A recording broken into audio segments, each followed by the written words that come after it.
I'm Afi. I'm August. And I'm Jess. Welcome back to the Periphery.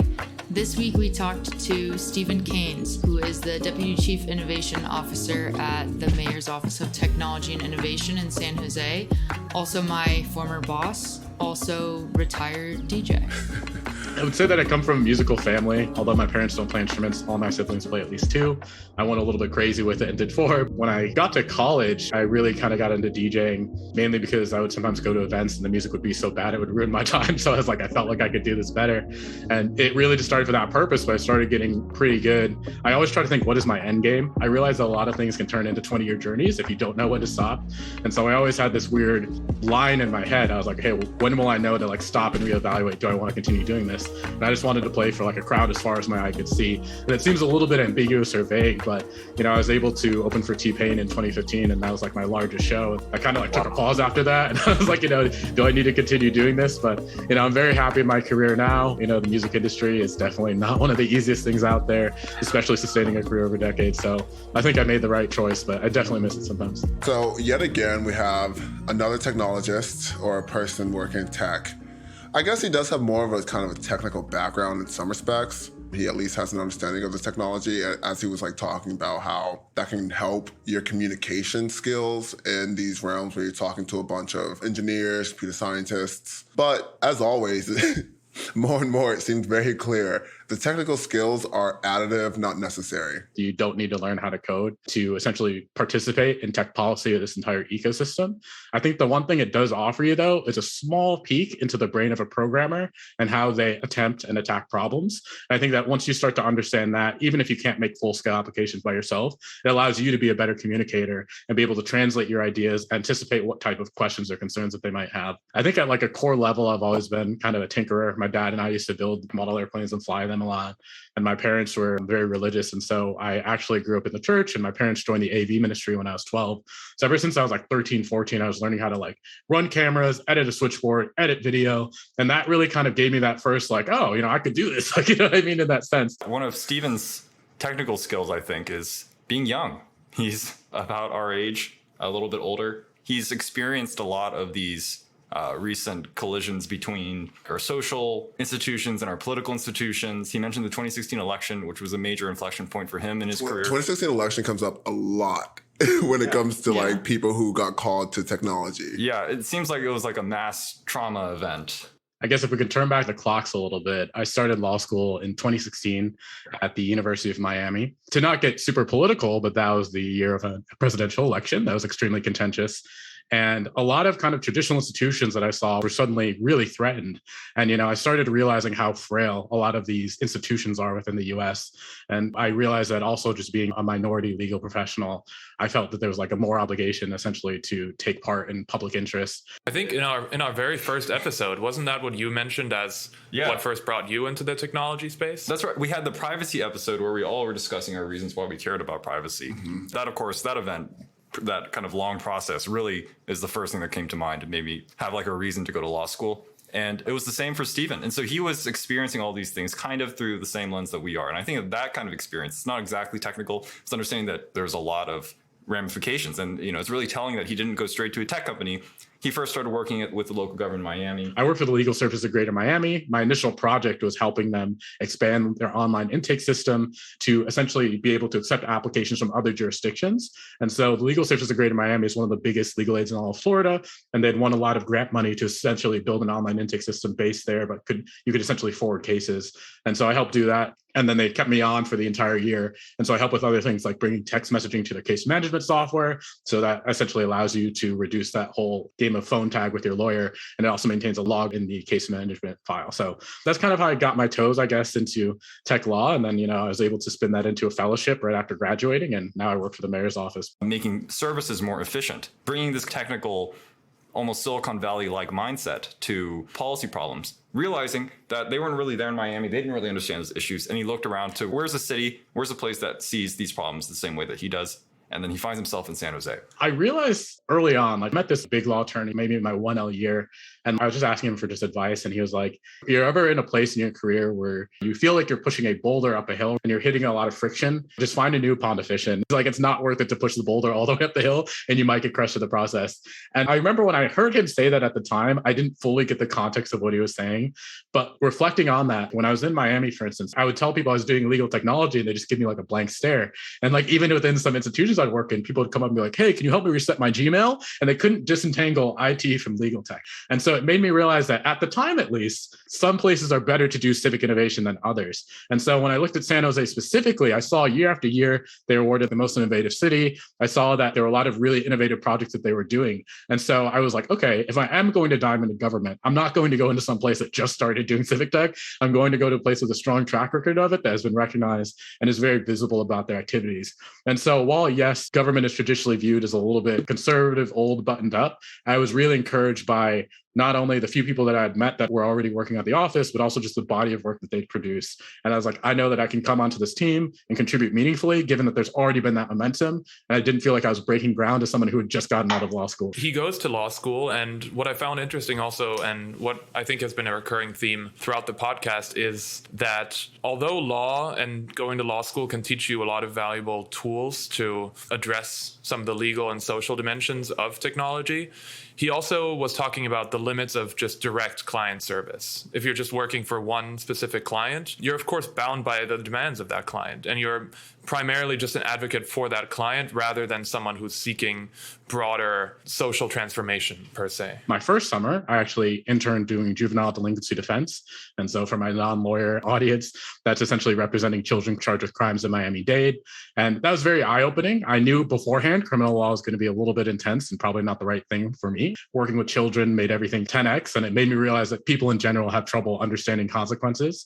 But while that was a very rewarding summer in terms of being introduced to what is a trial, like what is it like going in front of a judge multiple times a week, and while that was very helpful, it made me realize the limitations of direct client service. And I found that even if we got a favorable outcome for a client, there would still be another issue, whether that be food instability, whether it be parents were working too many jobs to adequately take care of them. And I realized that for me personally to feel fulfilled, I would need to do something systemic. If I don't want to be directly on the front lines providing direct service, how can I help the people that are on the front lines do that? And so I started looking for ways to blend technology and the law. And it led me to some really interesting places, like working with the Cyber Civil Rights Initiative, which is a nonprofit that combats cyber sexual harassment, but then also being an Access to Justice Technology Fellow, which is a fellowship program that places law students in legal aid and public interest organizations to help them do micro and macro process changes. Okay, direct services, maybe not for him. He has a more systemic view of these types of issues. And I think when you have a systems view of these issues, there are two options. There's corporations that are deeply embedded and influential in these systems, and there's government. And he spoke about why he is more committed to public service. And there was kind of two factors to it that I kind of related to. One, it was that growing up, public service was kind of an element of his upbringing. And at the same time, he noted how he did not really feel comfortable in corporate settings in a way that I relate to, especially when, okay, you all will call me out because I've been corporate on my resume in many different ways. Office worked for like 10 corporations. Before I took my first role at a corporation in undergrad, I really thought of myself as not being in that realm. And I think part of that was a discomfort that I had. And like thinking back, I'm kind of grateful that, I got the opportunity to work in a corporation, because for all the flack that especially big corporations get, they're a part of this ecosystem and just part of the broader system. They're very influential, as I was saying. And we need people who feel comfortable in these spaces as well, who I think feel comfortable with their affinities, with their allegiances, to push these corporations in a way that operate and behave and lobby for policies for the betterment of everyone. That corporations need to be democratized as well. But it was kind of interesting hearing him say how he felt uncomfortable, or maybe just the comfort levels he felt, relatively speaking, to working in public service. It was clear that I was higher in public service. Coming out of law school, especially for my short career, like professional life, I've already kind of seen myself as a public servant. And so at the time, I just didn't feel comfortable, frankly, with going straight to a FANG company. FANG referring to Facebook before the name change, Amazon, Apple, Netflix, and Google. But I knew that I wanted to do tech. And I remember before I even saw the job listing for this job, I was asked to be on the Digital Privacy Advisory Task Force for the city, an external group of professionals and industry leaders and academics who just advise the city on certain internal matters.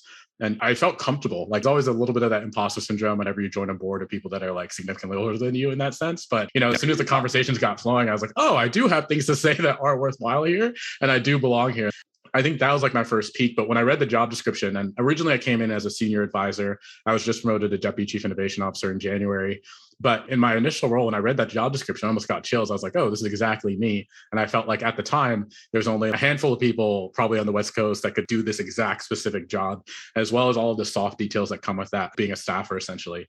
So I always get excited by things that are not only unique opportunities, but things I feel I'm one of the few select candidates that can do it. And, I apologize to anyone that sounds arrogant, but I think that when you know your skill set, then you can see things in the world that clearly resonate with you, and you feel more confident about going there and saying like, yo, I actually deserve to interview for this job or be considered for it. It's a key attribute to success. I mean, lesson to the periphery. If you see yourself in it, send it. And I don't think it's arrogant at all. And I also want to echo the importance of the soft skills, because you are technically very impressive, but also the way that you conducted the internship that I was a part of was one of the most welcoming, collaborative groups that I've been a part of. And I think people are going to be encouraged to work more in government spaces when they feel like they have a voice and they feel like everything's not extremely buttoned up or extremely serious. So I think that I want to reassure you that you don't sound arrogant. You're just being realistic and candid. Thank you so much, Jessica. I really appreciate that. I've enjoyed you being a part of the team so much as well. To the point of the periphery and feeling marginalized or feeling excluded. Thinking about Ella, I'm thinking about a lot of our other guests who have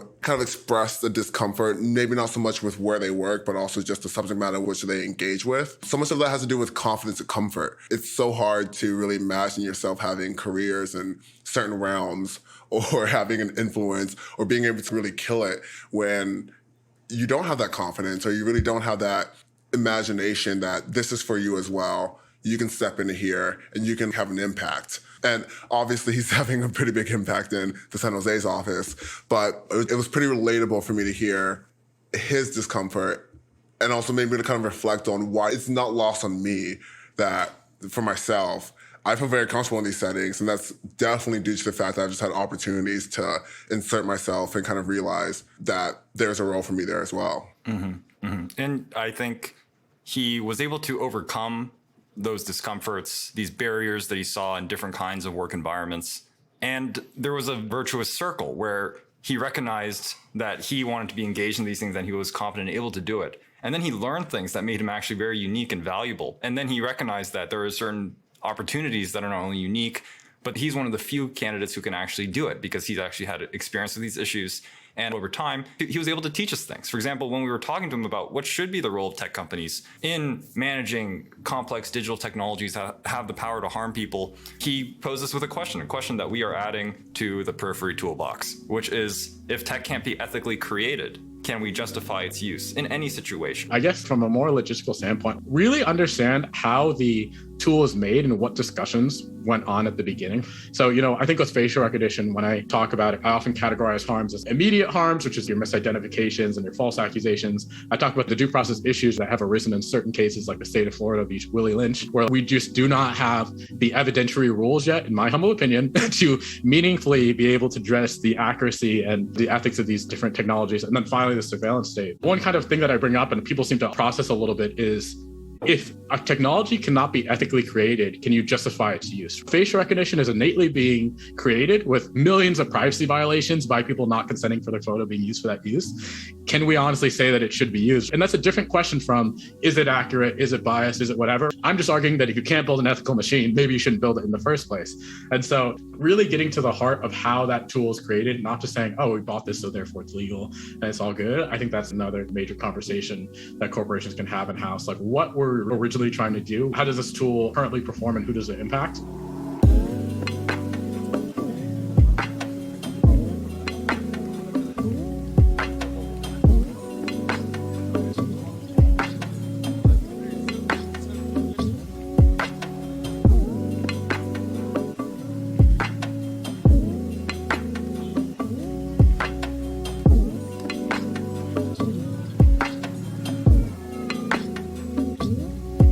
seems to me that he was implying that those ethical standards can go beyond just what is currently legal, because he ultimately was suggesting that even if a tool was created in a completely legal manner, it might still not be ethical. And then there's the interesting question, who ultimately becomes the arbiter of what's ethical? And a lot of these companies, this is also just a topic that came up in the symposium that August led. Great symposium, very impressive. Whereas Stephen was one of the speakers. Some of these companies, I think, including Google, they have not only a legal department that is dealing with what is legal, what isn't, and what are the ramifications of doing certain things in purely legal terms, but then they're also hiring more abstract thinkers that are dealing with tech ethics. So there are different functions being created here, and the two don't always align perfectly. Yeah, that panel that Stephen was on, it was a part of a broader symposium that I had helped to plan with the Stanford Technology Law Review. And Jess is actually also involved in that publication. Yes. But that particular panel the topic was called AI governance. And actually, I think that's really suited for what we're talking about here, because we're talking about just how do you start making rules to govern AI or other very complex technologies that involve advanced computing. Where do those rules come from, and when should we best apply them? Stephen recognized from his perspective in a municipal government that there are just these very basic skills that you need. He gave that example of the online intake system in Miami. They were in several different languages. One of them was Creole to serve the Haitian community. And he realized that the usage for Haitians was extremely low, and he didn't really know why. To go back to something that Jessica just said, like about emotional intelligence and cultural intelligence, I think that alone gets you like a third of the way there, frankly. There's a lot of things that are just about interacting with different groups of people that if you weren't aware of them, you'd approach the situation differently. To go back to that online intake system, when we first instituted it, it was in English, it was in Creole, which is for Haitians, and then it was in Spanish. So what was interesting is when we were looking at the metrics of use, the English and the Spanish ones were rising fairly high with people discovering the site, using it, all good, right? But then a lot of the Creole pathway that we built was not really being utilized at all. It was flatlined at the time. And I remember mentioning to my supervisor, I was like, hey, isn't it kind of weird that this isn't being utilized? And she smirked at me and told me oh, go talk to some paralegals. And after speaking to a few paralegals, and I was just asking about what are the ways in which this community likes to communicate, she relayed to me that in a lot of Haitian culture, they typically like to do business face-to-face or over the phone, right? And it comes down to just certain elements of trust in that community. And that therefore, that paralegal felt that they would not feel comfortable using an online intake system that doesn't have a clear person at the end of it. They were a little bit hesitant about it. And I remember when she explained that to me and then I looked into it more, I was like, that actually makes sense. Had I not spoken to you, I probably would have banged my head against the wall and assumed that it was something I had done or the translations were wrong. But I think that number one, having a deep cultural understanding of the people you're trying to serve, not looking at people as one large cohesive body, I think is really important. And the only reason he was able to find out why was by speaking to people on the ground, clerks and other people who were familiar with that community in Miami, to realize that there was a general cultural norm of insisting on face-to-face interactions with systems. That if there wasn't a face-to-face interface, then there wasn't going to be trust in the system, even though it was in their language. And he wouldn't never have had that information. He would have thought there was either something wrong that he'd done on his end or there was something wrong with the technology. And so it's very important for him, whether you're a company or a local government or the federal government or a transnational policymaking body, to not view people as a homogenous monolith, to make sure that you're constantly getting new cultural information about how people view these tools, what they think about how they're made. Yeah, and that nuanced understanding of who you're serving, I think reminded us all of our conversation that we had with Vivian, which we hadn't put online, but I think we want to include a clip in here. ICANN stands for International Children Assistance Network. I am the marketing supervisor and funds development team leader. So primarily we work with Vietnamese families here in the Bay Area, but we also send aid over to Vietnam. And with COVID, everything has been moved online. There were a lot of government supplements that you could apply for, but you could only apply for online. And a lot of times it would also only be in English. So even if they knew how to access it, they didn't know how to read it. So we've had a couple of clients, unfortunately, where they didn't know about the eviction moratorium until it was too late. There's only so much that you can do because, especially before, ICANN was a face-to-face community where parents and elderly would come to the Family Resource Center to receive help or ask for help. A lot of parents just don't know how to navigate Zoom and the basics of those. There's also been a lot of misinformation about how technology can listen to what you do, which is in some ways true and not, but they're more concerned that the Chinese government is listening to them and that communism is going to take over. So there's a lot of that. There's also like the whole thing of North Vietnam versus South Vietnam. So even when we're spreading information online, we have to be careful about our wording because there's a difference between the South Vietnamese dialect and the common Vietnamese that you would see in Vietnam right now, because that is after communism. I think the biggest thing to start with is that language barrier, acknowledging that there are different dialects. Mandarin is considered the main dialect for Chinese, but there's also Cantonese, there's Hokkien, there's Hokkien, there's Teochew. There's a lot of different dialects just within that language. Imagine how many dialects there are in the world in general. And we're limiting all the people who could be using the internet as a resource because they can't even read it.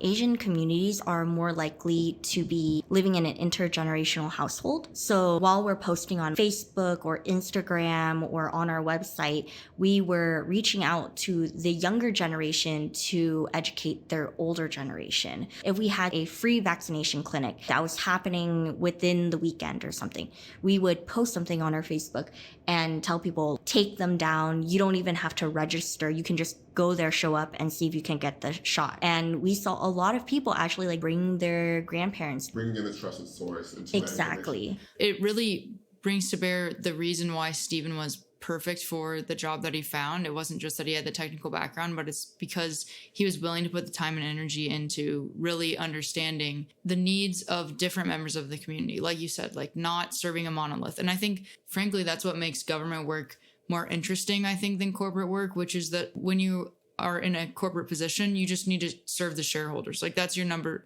Carl and I know from corporations, that's like your only job. You open yourself up to liability when you don't serve those shareholders. Like you really have no choice. To be clear, Stephen, he's at the city level. This is a very different kind of situation than when you're dealing with national lobbying groups. He has this very intimate look at, I think, what he called a much smaller regulatory surface area. And he's also just much more attuned to different kinds of needs. And he's able to use government, local government, as a sandbox in a very creative sense, very Silicon Valley. Before I started this role, I primarily just saw government as a regulator. I saw it as the person in the room to say no, the adult in the room. Now that I'm in this role, I would also see government as an enabler and also just a platform in which you can do pilots that also bring benefit to the overall city. Think about all the miles that have probably been traveled with full self-driving, and a lot of that material is proprietary, but it was created using public roads. Someone pointed that out to me in a meeting the other day. They're like, isn't it wild that people are using city services, but we never see any of this data, or we never get the benefit of it? And I thought that was a very funny observation. In terms of what can government do as technology, I think that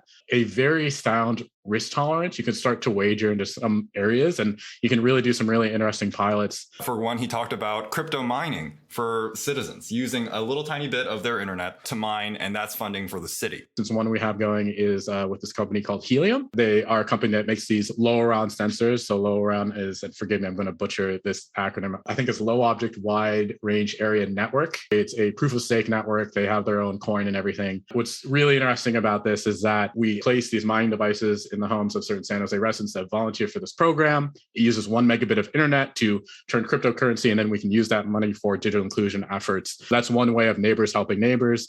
And, I think that a lot of governments are very hesitant to enter the Web3 space. And frankly, I think they should be. I don't think that this specific project could be replicated by others because the saturation has gotten really high of these sensors. So the revenue you're getting per mining device has significantly dipped. But I think that that was one good use of Web3 and crypto. That's one way I think that government can really interact with innovation. It's being that platform for the people and also being able to direct at least some of these innovations to the people that need it most. This is all very much in line with where he began, which was indirect services for children. And he's realizing, as great as and important as direct services are, technology has the power to make these services both higher quality and more systematically distributed.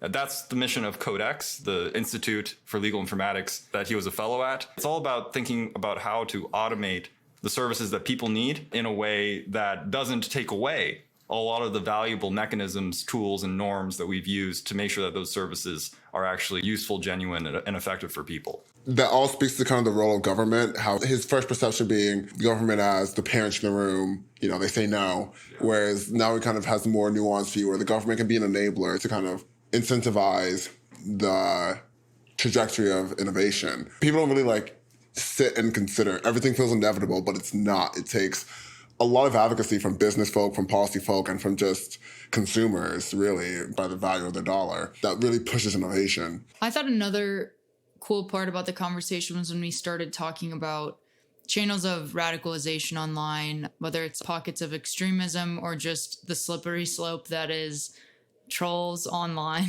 And he had, I thought, a good anecdote about how he kind of thinks about engaging with that content in those communities. If there is something too that you see in the world that you want to address, I would say make that move. But after that, just shut it down and move on with your life. To give you an example, something I saw last time I was on break, I saw something that literally made me like physically ill to look at. So it was on OpenSea. Someone had created an NFT collection called Floydies, and they made a bunch of these cartoon characters of George Floyd wearing a clown nose and all these other things, and they were selling it. And they're like, oh, like what's funny is, if you were just an NLP algorithm reading the caption, you would assume this is a left-leaning post because they said things like BLM, but they're clearly being extremely cheeky about it. And so I remember at the time, I was like, should I use my platform and my position essentially to like try to do something? I went back and forth between like, is this the right thing to do? I'm also on vacation, right? This is the time when you're supposed to let go, literally just de-stress, not look at emails, not do all of this. But I don't know, it just kept nagging me because I thought about people that were seeing that and probably had no relative power. What I did, not that I'm insanely high a person, but you do have a platform. Some people listen to me at times. So I just wrote 2 quick LinkedIn messages to some people that were in their C-suite and I just called it a day. You know, I remember thinking, oh, am I not engaging with something difficult, just sending those messages and not checking back or whatever? But 2 weeks later, it was removed. And I remember thinking, had I worried about it every day to the same extent I did when I found that, I would not have gotten any work done. It would have ruined my break and it would have destroyed my soul in that sense, which is exactly what some groups are trying to do. And so really just don't let them take your joy, man. That's really, you know, that's what I would say. Another tool, we got 2 tools from Stephen this episode, but another tool he kind of proposed, which aligns a lot with Nora's general framework when you asked Nora, how should teens or kids, your parent, engage with these platforms? And he was saying, what is the purpose of this content? When I think about what is the purpose of some of this content, it is to distract you. It is to like break your will in a sense, but it's also meant to reshape your perception into what should I devote my energy to? What can I change? What can I not change? And so I think that really starting to think about what is all the media or content that I've devoured today?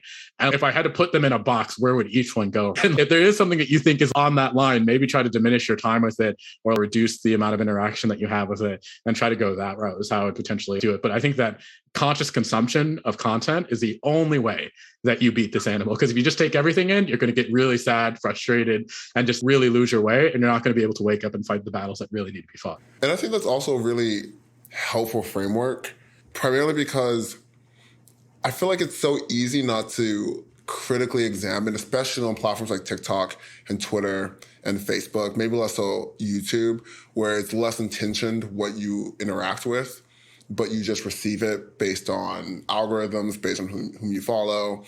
And taking a step back and just really critically assessing, why am I getting this content? What is the purpose of this? Is this really the content, even if it's funny, even if I find it like kind of entertaining, is this the type of content I want to engage with and the type of communities that I want to be into at the jump because of the effects that I can have in just pushing you into an ecosystem? I mean, when I first got on TikTok, the amount of problematic content I was on, partially because it was shocking. I would be so shocked that people are saying this and I'd have to send it to friends and I'd have to send these people. But in that process, now I'm seeing way more of this type of content.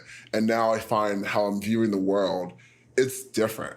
You know, maybe I'm more problematic in this way or problematic in that way, or I feel more comfortable saying something that, okay, has 1 million likes, but that's nothing really in the grand scheme of how many people there are. And it just normalizes types of attitudes or ideas or behaviors that don't really comport with who I identify as. Yeah, when you think about like the idea of going viral in and of itself, by definition, things that go viral are outside the zeitgeist, right? They're like something strange that garners attention. And then by virtue of going viral, they are like swept up into the culture. It's like we're constantly adopting and accepting this just like weird, peripheral, I guess is a good word, just like peripheral weirdness non-mainstream, but also kind of illogical and absurd content that just like gets your attention and it's weird and you can't understand it. And so you watch it again and you watch it again and everybody watches it 5 times and now it's viral and now it's like a thing. One of the main identifiers of QAnon or like the alt-right movement in that sense. Obviously, there's things like the Red Hat, there's the Let's Go Brandon people, but then there's also weird cultural things like Pepe Le Frog. Remember when there was like a 2-year debate as to whether is Pepe Le Frog a racist dog whisperer? It became another signifier of I'm on this team. This is my Pepe Frog. Definitely. And I think that while I definitely agree that there are certain points that are meant to distract and entice certain minority groups and really just be inflammatory, I think it also serves the purpose, though, of giving humor sometimes where humor does not accurately belong. If you talk about the right-wing pipeline, you start with Ben Shapiro, then you go to Crowder, then you end up with Jordan Peterson or that other guy. And I'm probably getting those a little bit out of order, but I always found those arguments very interesting in the sense that there is a weird little slide that puts you in a certain direction. If you start laughing at certain content a lot, start following certain people who at the surface you might be like, oh, these are just edgy people, they're meme lords, whatever, this is completely harmless, good fun. And then all of a sudden you look around and you're surrounded by white nationalists. It is meant to slowly progress you into taking things that are serious or actual problems, trivializing them, making it a joke. Our conversation really switched to radicalization. And in fact, Stephen had studied disinformation and radicalization very early on. And a lot of this has to do with what we as people who are using technology and people who also want to change how it's used and how it affects people.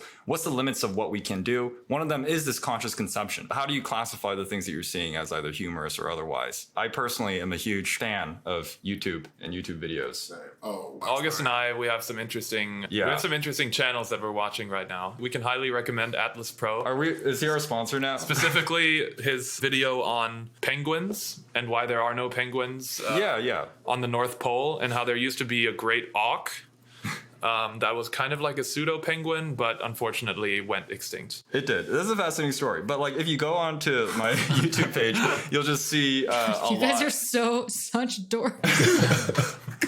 You'll see a lot of stuff about penguins and great auks, about island dwarfism and island gigantism. Yeah, very interesting phenomena.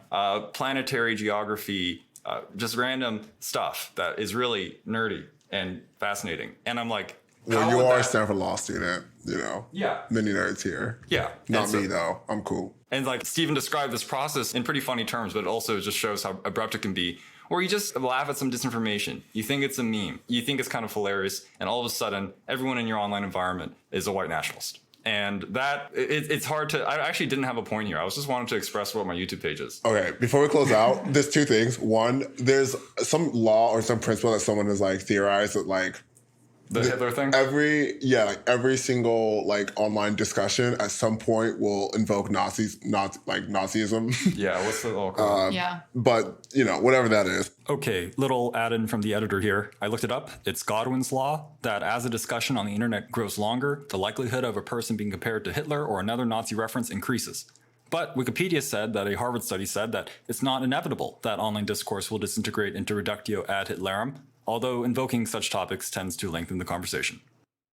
But I think this also kind of relates to the anecdote that Stephen's dad told him, weirdly enough. Yeah, so my dad has always been like the king of one-liners. He just has a way just of saying things just so very short but eloquently but extremely punchy.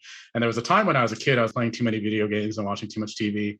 And he just walks into the room one day and he goes, Stephen, every hour you spend playing video games, you're building someone else's dream. When he presented the story, I kind of just thought in like the concept of, what do I want to do? What are my dreams? But you're also literally building someone else's dream, which is building the world that they want to see, that they want to exist in. It's pretty interesting that he had the, you know, what is the purpose of the content? When you can kind of add to that another layer, what dream is this building? What world is this content trying to perpetuate? Mm-hmm. And is that a world that you actually want to live in? I love it when we bring full circle. Have we done it, y'all? I think we did it. All right. Well, we've done it, y'all. As always, follow us on all the socials. We're at the Periphery Podcast on basically everything, Twitter, Instagram. And we have a Patreon. If you subscribe right now, we would love it. Help us build our dream. Help us build our dream. Our dream is your dream. And also, coming this summer. We're different from the others. We are. We're not like the other pods. This summer, we'll be releasing all the long form interviews. So If you want access to that, it'll be on our Patreon, and probably even later than that, it'll be on our YouTube, just because we really want you all to have access to all the access we have. And we will see you next week. Bye-bye. Peace.